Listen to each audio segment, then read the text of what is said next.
क्या शादी वाली बात सच है? आपने फैसला कर लिया है? बिल्कुल बेटी, और मेरी आसूदा साहिबा से बात हो गई है। ये कैसी बातें कर रहे हैं आप? अम्मी को भी दिन ही कितने हुए हैं। बेटी देखो, इस उम्र में तन्हा रहना बहुत मुश्किल होता है। बाबा, अगर सिर्फ इसलिए शादी कर रहे हैं कि कोई आपकी देखभाल करे, तो किसी को हायर कर लेते हैं। इस तरह आपके सारे काम आसानी से हो जाएंगे। तो फिर शादी की क्या जरूरत है? उरूज, मैंने फैसला कर लिया है और मैं उनसे वादा कर चुका हूँ। तो आप इनकार कर दें।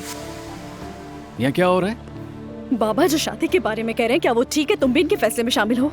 बाबा ने फैसला कर लिया है, हमें एहतराम करना चाहिए। तुम बस जी हजूरी करते रहो। फजूल बकवास मत करो। सच ही तो कह रही हूँ।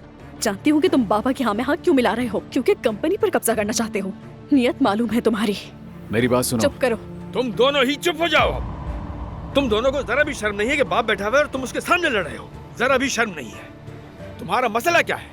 अगर उस औरत से आपने शादी की तो मुझे भूल जाए। उरूज, या वो औरत या मैं, फैसला आपका है। देखो, मैं तुमसे आखिरी बार कह रहा हूँ कि अपनी जिद छोड़ दो। तुम बस एक बार मिल लो, तुम भी उनसे मोहब्बत करो। मैं सिर्फ अपनी माँ से मोहब्बत करती हूँ, और वैसे भी वो मेरी माँ नहीं है।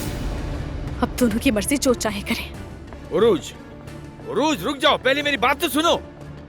जाने दे बाबा, उसकी तो आदत है।